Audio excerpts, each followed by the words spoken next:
ABC News 4 First Warning Weather with meteorologist Sonia Stevens.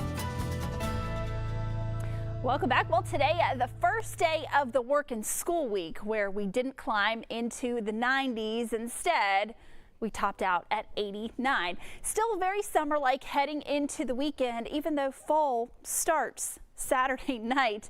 We are going to get some rain next week, and we are also watching the tropics.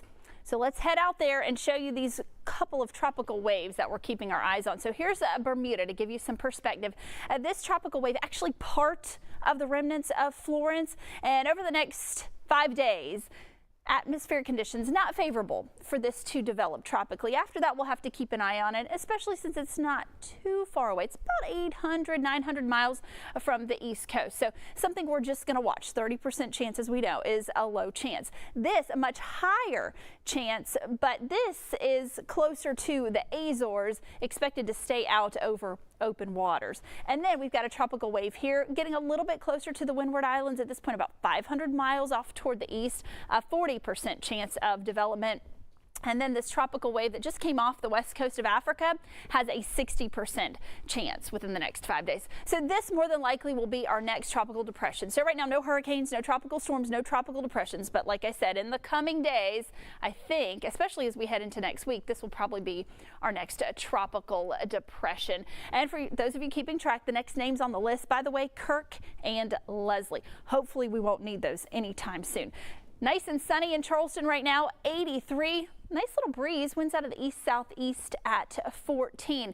Most of us have stayed completely dry today, but we do have that shower continuing to spread through northern Colleton County. It's going to move away from Cottageville and looks to stay just north of Walterboro, but pretty quiet across the state. A few showers as you head toward eastern and central Georgia, but look at where the bulk of the rain is, and that's closer to a front. In fact, a lot of the moisture actually on the backside of that front into northern Texas and Oklahoma. But what's keeping things nice and quiet here? This area of high pressure parked across eastern North Carolina, and that will continue to dominate our weather as we head through the rest of tonight into the day tomorrow. So we're going to be seeing more sunshine. We're going to continue to run above average temperature wise.